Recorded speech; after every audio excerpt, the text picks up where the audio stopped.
नंद भाभी study vlog में आपका स्वागत है। राधे राधे। कैसे हैं आप सभी लोग? आई होप आपकी स्टडी बहुत अच्छी चल रही होगी। अगर कोई प्रॉब्लम है स्टडी में तो घबराइए मत, बात करिए उन लोगों से जो लोग आपके वेल विशर हैं, जो आपको गाइड कर सकते हैं। और अगर आपके पास कोई नहीं है तो एज अ फ्रेंड हम आपके पास हैं, आप हमें कमेंट करके अपनी प्रॉब्लम शेयर कर सकते हैं। ये देखिए, सुबह का कुछ काम निपटा करके बच्चे को स्कूल भेज करके अब मैं नहा धो के आ गई हूँ और थोड़ा सा मॉइस्चराइज़र वगैरह लगा के रेडी हो जाती हूँ ताकि स्किन ड्राई ना हो, क्योंकि मेरी जो स्किन है वो काफ़ी ड्राई है, तो थोड़ा सा ध्यान रखना पड़ता है। और इसके बाद जो है अभी थोड़ा सा किचन का काम बचा है, उसको भी निपटाना है, फिर ही बैठ पाऊँगी पढ़ाई करने के लिए। तो औरतों के पास काफ़ी ज़िम्मेदारी होती है, हालांकि ज़िम्मेदारी पुरुषों के पास भी है, ऐसा नहीं है। अपना अपना पार्ट सब जो है वो अदा कर रहे हैं, रोल प्ले कर रहे हैं। तो ये देखिए, मैं थोड़ी सी पूजा कर ले रही हूँ, 1 मिनट 1.5 मिनट जैसा भी 2 मिनट समय मिलता है उस ईश्वर को थैंक यू कहती हूँ, जो भी उसने आज तक दिया है उसके लिए। तो बस इसी तरह से ये सारी चीज़ें ख़त्म करने के बाद, किचन का थोड़ा सा काम करने के बाद फिर हम पढ़ाई करने के लिए बैठ जाएंगे। सुबह जो है हम कोशिश यही करते हैं कि 1 घंटे आधे घंटे जो भी समय है वो निकाल पाएँ। ये देखिए, ये मिक्सी में कुछ पीस कर उसको धुल रही थी आँचल। और यही है, क्योंकि सुबह जब टाइम निकल जाता है थोड़ा सा आधे 1 घंटे का ना, तो बहुत मतलब अच्छा, बहुत रिलैक्स फील होता है। तो अगर काम में थोड़ा सा 10-15 मिनट ज़्यादा भी लग जाता है तो टेंशन नहीं होती है। अदरवाइज़ अगर आप सुबह से कुछ ना पढ़े रहो तो थोड़ी सी प्रॉब्लम होती है। लेकिन ऐसा आपके साथ बिल्कुल ऐसा नहीं होना चाहिए कि अगर आप सुबह टाइम नहीं निकाल पा रहे हो, क्योंकि बहुत सारे ऐसे लोग हैं जिनके हस्बैंड की ऑफिस 7 बजे 8 बजे है, या बच्चे को जल्दी स्कूल जाना है, तो उनको सुबह उठकर काम में ही लगना पड़ता है। तो एटलीस्ट ओवरऑल आपको अपनी पढ़ाई के लिए 6 से 7 घंटे निकालने हैं, जो कि बहुत ज़रूरी है। और ये 6 से 7 घंटे बहुत से लोगों के टाइम रूटीन पे डिपेंड करता है। कुछ लोग इसको बढ़ा भी सकते हैं, कुछ लोगों के पास कम भी टाइम है तो भी सिलेक्शन होता है, ऐसा नहीं है कि नहीं है। ये देखिए, इस समय हम लोग काम करने, मतलब पढ़ाई करने जब बैठ रहे हैं तो हमने पूरा काम अपना कर लिया है, नाश्ता बना लिया है, पोहा वगैरह, देखिए ये चटनी है, और फिर उसके बाद घर का सारा खाना सब कुछ हम इकट्ठे ही बना लेते हैं। ये नहीं कि दोपहर में खाना बनाए तो टाइम ज़्यादा जाता है, सुबह ही नाश्ते के साथ पूरा खाना भी तैयार कर लेते हैं। और फिर इस समय देखिए, मैं थोड़ा सा पानी वानी पी के पढ़ने के लिए बैठूँगी। तो वही मैं यही बस कहना चाह रही हूँ कि अपना जो टाइम है वो निकालिए। अगर आप बाहर काम कर रहे हैं, वर्किंग हैं, तो आपके पास 4-5 घंटे भी हैं तो परेशान मत होइए। और बाकी का जो घंटा है वो आपको इस तरह से बढ़ाना है कि जब भी आप कुछ कर रहे हों, कोई काम कर रहे हो, उस समय आप कुछ ना कुछ सुनते रहिए ईयरफोन लगाकर, या फिर सोचते रहिए। तो इस तरह से जो आप लर्निंग करेंगे ना, वो और ज़्यादा इफ़ेक्टिव हो जाएगी, बजाय कि बुक लेकर के आप पढ़ने। ये देखिए, 8:30 बजे, 8:35 पे हमारा जो ये स्लॉट है पहला, वो स्टार्ट हुआ था। और इस तरह से हम अपनी पढ़ाई को कंटिन्यू कर रहे हैं। सुबह के टाइम में मैं कोशिश यही करती हूँ कि वोकैब ही लर्न करूँ, क्योंकि मेरा जो एग्ज़ाम है उसमें वोकैब का एक अच्छा खासा रोल है। और अभी तक मैंने इसको बहुत ज़्यादा निगलेक्ट किया है, ध्यान नहीं दिया था, लेकिन अब मुझे लग रहा है कि नहीं, मुझे इस पर भी ध्यान देना चाहिए। कम से कम नहीं तो 12-13 नंबर का वोकैब तो आता ही है, और 12-13 नंबर काफ़ी जिसे बोलते हैं कि एक निर्णायक नंबर आपके लिए साबित होता है अगर आपको एग्ज़ाम को क्लियर करना है। तो मैं सुबह सुबह जो है वो वोकैब वगैरह ही अपना लर्न कर रही हूँ। और इस समय देखिए, आंचल भी अपना आई थिंक ज्योग्राफी कवर कर रही है, वो आर ओ की ही प्रिपरेशन कर रही है इस समय, उसी पे ध्यान दे रही है। तो हिस्ट्री और ज्योग्राफी वो जो है एक स्लॉट में लेकर तैयारी कर रही है, उसको लर्न कर रही है तैयार करने के बाद। और साथ ही साथ वो थोड़ा बहुत टाइम जो है अपना उसने डिवाइड कर रखा है करंट अफेयर्स और हिंदी के लिए। तो ऐसा ही आपको भी करना है, ऐसा नहीं करना है कि आपको एक सब्जेक्ट पढ़ लेना है पूरा, उसके बाद किसी दूसरे सब्जेक्ट को हाथ लगाना है, और पहले वाले सब्जेक्ट को आपको छोड़ देना है, उसको रिवीजन नहीं करना है। तो जितना पढ़ते जाइए उसके रिवीजन के लिए भी टाइम लगाइए। देखिए, आपका जो पूरा टाइम टेबल है, यानी जो आप घंटा निकाल रहे हो अपने पढ़ने के लिए, वो चाहे कम से कम 4 घंटे 3 घंटे निकालो, या ज़्यादा से ज़्यादा 10-12-16 घंटे निकालो, लेकिन एटलीस्ट उन घंटों में से कुछ 1 घंटे आपके रिवीजन के लिए होने चाहिए, जो आपने पहले पढ़ा है। अगर आप रिवाइज़ नहीं करोगे तो आप पीछे की चीज़ें जो है वो पूरी भूलते चले जाओगे। तो इसी तरह से आपको कंटिन्यू करना है, पढ़ना है।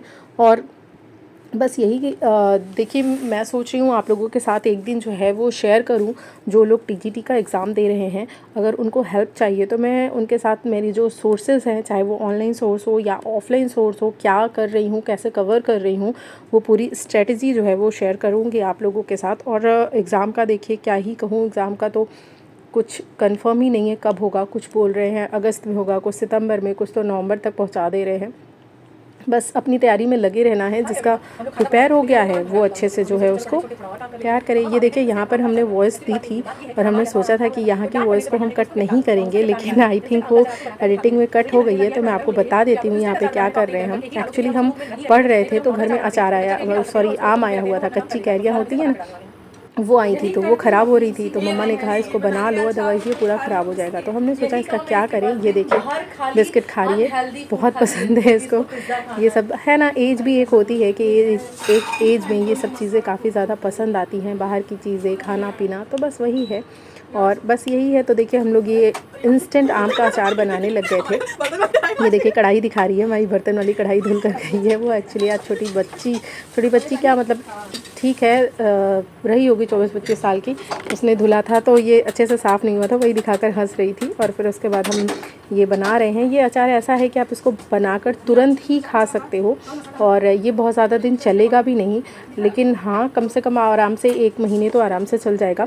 रीज़न ये है कि अभी कच्चा है तो इसमें पानी काफ़ी ज़्यादा होता है, इसकी वजह से ये बहुत दिन तक रखा नहीं जा सकता। तो इसको इंस्टेंट ही बनाकर आपको जो है वो खाना है। ये देखिए मैंने मसाले लिए हैं और मैं इससे कह रही हूँ चलो मसाले दिखा देते हैं कि क्या क्या है। तो मसालों में मैंने यही लिया था, मेथी, सौंफ, धनिया, जीरा, काली वाली जो छोटी छोटी कलौंजी नहीं आती है वो लिया था। यही सब चीज़ें, थोड़ी सी हींग, मतलब जो भी मसालों में पड़ता है ये हमने डाला था और उसके बाद इसको जो है तैयार किया था। इसी में हम लोग थोड़ा अपना मस्ती मजाक करते हुए काम कर लेते हैं। काम जल्दी जल्दी निपट भी जाता है हम दोनों लोगों का और फिर बोरिंग भी नहीं लगता है। तो किचन में काफ़ी अच्छा टाइम भी हम लोग स्पेंड कर लेते हैं, बात करते हुए आराम से ये टाइम निकल जाता है और कभी कभी कुछ डिस्कस भी कर लेते हैं। हालांकि कुछ समय पहले तो हम लोग वो कैब वगैरह भी वहाँ पर लगाते थे, लेकिन अभी तो फ़िलहाल ये चीज़ नहीं हो रही है क्योंकि वो जो है आर तैयार कर रही है तो उसको वो कैब से अभी कोई मतलब नहीं है, तो मैं ही तैयार कर रही हूँ। ये देखिए यहाँ पे खाली प्लेट ढक्कन हो रही है, उससे बोल रही हूँ कि जाकर हाथ धो लो, क्योंकि मुझे लगता है कि जब कुछ बना रहे हैं तो उस प्रोसेस में नहीं खाना चाहिए। तो मैंने इससे बोला हाथ धो लो, तो वो मेरे कपड़े में ही पोंछने लगी। तो बस ऐसे ही मजाक, हंसी मजाक में ये अचार भी हमारा बनकर तैयार हो जाता है। तो खैर आपको मैं एक चीज़ और कहना चाहूँगी कि जुनून हो तो कुछ भी पाया जा सकता है। कई लोग ऐसे हैं जो ये सोचते हैं कि मेरी एज इतनी हो गई है, क्योंकि देखिए जिस एग्ज़ाम की मैं प्रिपरेशन कर रही हूँ, इस एग्ज़ाम में ज़्यादातर ऐसे ही लोग होते हैं जिनकी एज जो है वो थोड़ी ज़्यादा होती है। न्यू कमर काफ़ी कम ही होते हैं, क्योंकि ये आप ग्रेजुएशन करोगे, पोस्ट ग्रेजुएशन करोगे, बीएड या फिर बीटीसी करोगे तो एक आपकी एज हो जाती है। ऐसा नहीं है कि 20-22 साल वाली तैयारी की एज रहती है। तो ऐसे में क्या है, और स्पेशली अगर आपकी शादी हो गई है, बेबी हो गए हैं, उसके बाद आप कंटिन्यू कर रहे हो तो फिर तो आपकी एज काफ़ी ज़्यादा हो जाती है। ऐसे में हम अपने ऊपर ही सेल्फ डाउट करने लगते हैं। हमें ये लगता है कि पता नहीं हम कर पाएंगे या नहीं कर पाएंगे, हमसे होगा या नहीं होगा। ऐसी चीज़ें मन में आने लगती है कि लोग तो 10-10, 12-12 घंटे पढ़ रहे हैं, क्या हम इतने कम समय में इतना कवर कर पाएंगे। तो मैं बस आपसे यही कहूँगी कि अगर आपको लगता है, आपके मन में थोड़ा भी सवाल आता है, तो आप तुरंत गूगल कीजिए। और ऐसे लोगों को भी देखिए, ऐसे लोग भी बहुत भारी संख्या में हैं जो लोग जॉब करके, जो लोग घर के काम करके सिलेक्शन लिए हैं, तो उनके पास भी कम ही टाइम था, 4 से 5 घंटे का ही टाइम था, वो कवर करते थे और उनकी अच्छी तैयारी रहती थी। बस उन्होंने एक फॉर्मूला अपनाया था कि वो कंसिस्टेंट रहते थे, डेली पढ़ते थे। डेली के 4 घंटे पढ़ना ज़्यादा बेहतर है बजाय 2 दिन के 20 घंटे पढ़ने से। तो बस यही है, इसी तरह से कंटिन्यूटी मेंटेन करते हुए पढ़ते रहिए और अपने ऊपर सेल्फ डाउट कभी मत कीजिए, क्योंकि जब आप सेल्फ डाउट करते हैं ना तो वहीं पर ही आप हार जाते हैं। आप लाख तैयारी कर लीजिए, लाख पढ़ लीजिए, आपका सिलेक्शन नहीं होगा। क्योंकि कहीं भी किसी भी जंग में जाने के लिए सबसे पहले आपको मन से जीतना पड़ता है।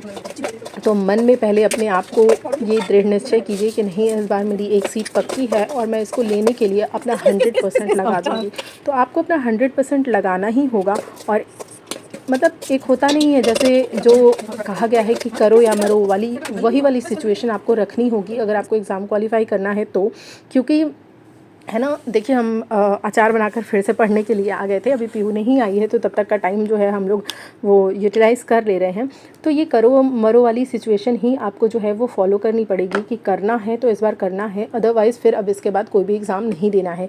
ये आपको अपने आप से बोलना है। इससे क्या होगा कि आप जो है जो भी पढ़ोगे वो 100% फोकस होकर के पढ़ोगे। साथ ही साथ आपको ये लगेगा कि ये मेरा लास्ट अटेम्प्ट है। जैसे हम मान के चलते हैं ना, भले आपकी एज है, भले आगे आपको एग्ज़ाम देना हो, लेकिन फिर भी आपको यही मानकर चला है। ये देखिए दोपहर में हम खाना वाना खा रहे हैं, तो ये मान कर चलना है, इससे क्या है आप बहुत अच्छे से पढ़ाई करते हो। अदरवाइज़ मन में ये रहता है अरे चलो इस बार नहीं हुआ तो अगली बार देख लेंगे, और अगली बार देखते देखते एक तो हमारी उम्र बढ़ती जाती है, जिम्मेदारियां बढ़ती जाती हैं, और लोगों के नेगेटिव कमेंट की वजह से हमारा जो सेल्फ डाउट है वो भी बढ़ता जाता है। और कंपटीशन तो धीरे धीरे टफ होता ही जा रहा है, क्योंकि देखिए अभी जो टीजीटी पीजीटी है उसमें अगली जो वैकेंसी आएगी उसमें जीएस को भी जो है वो ला दिया जाएगा। तो धीरे धीरे दिन प्रतिदिन चीज़ें टफ ही होती जाएंगी। तो इस वजह से कुछ भी काम करना है तो उसे सही समय पर कर लिया जाए तो सबसे बेहतर है। ये देखिए हमारे साथ पीहू बैठी हुई है, मैंने सोचा कि डेली इसको ऐसे ही काम करवाती हूँ, होमवर्क करवाती हूँ, तो बहुत टाइम लेती है, लेकिन वीडियो को देखकर जैसे हम लोग वीडियो बनाते हैं ना तो बहुत ज़्यादा एक्साइटेड रहती है। तो वही मैंने कहा आ चलो बेटा तुम्हारा भी वीडियो बनाते हैं, आप अपनी पढ़ाई करो और मैं अपनी पढ़ाई करती हूँ। सब लोग देखेंगे कि कितने अच्छे से पीहू पढ़ाई कर रही है तो सबके बच्चे पढ़ेंगे। तो वही पढ़ने के लिए बैठी थी, और हाँ डेली से तो वो जल्दी काम कर ही ली थी। ये देखिए बड़ा इसने लिख लिया है। अब फिर उसके बाद अपना मैथ्स और इंग्लिश का होमवर्क करेगी, कर लेती है, बहुत परेशान नहीं करती है। हालांकि बच्चे हैं, लगे तो रहना ही पड़ता है साथ में। मैं कोशिश कर रही थी साथ में पढ़ने की उसके, लेकिन इतना इफेक्टिवली बच्चे के साथ कहाँ पढ़ाई हो पाती है। तो इसीलिए थोड़ी देर बाद मैं इसको बंद करके काम ही पूरा करवा दूँगी, उसके बाद फिर मैं अपनी जो पढ़ाई है उसको कंटिन्यू करूँगी। तो शाम के टाइम तो मेरी पढ़ाई नहीं हो पाई थी, क्योंकि शाम को मैं चली गई थी थोड़ा सा सिविल लाइंस, मुझे कुछ सामान लेना था, तो वो सब लेने में मुझे रात में आने में काफ़ी टाइम हो गया था। उसके बाद फिर हम खा पी कर सो गए थे। और ये देखिए रात में आंचल पढ़ रही है अपने रूम में, वहाँ ऊपर इसने अपनी स्टडी को रात में कंटिन्यू किया था। कैसे लगे आपको मेरे थॉट्स? कोशिश यही करती हूँ जो कुछ भी अपने सामने ज़िंदगी में महसूस किया है, या फिर जो चीज़ मैं खुद को मोटिवेट रखने के लिए करती हूँ या सोचती हूँ, वही आपके साथ भी शेयर करूँ। अच्छा लगा हो तो लाइक कीजिएगा। Thank you.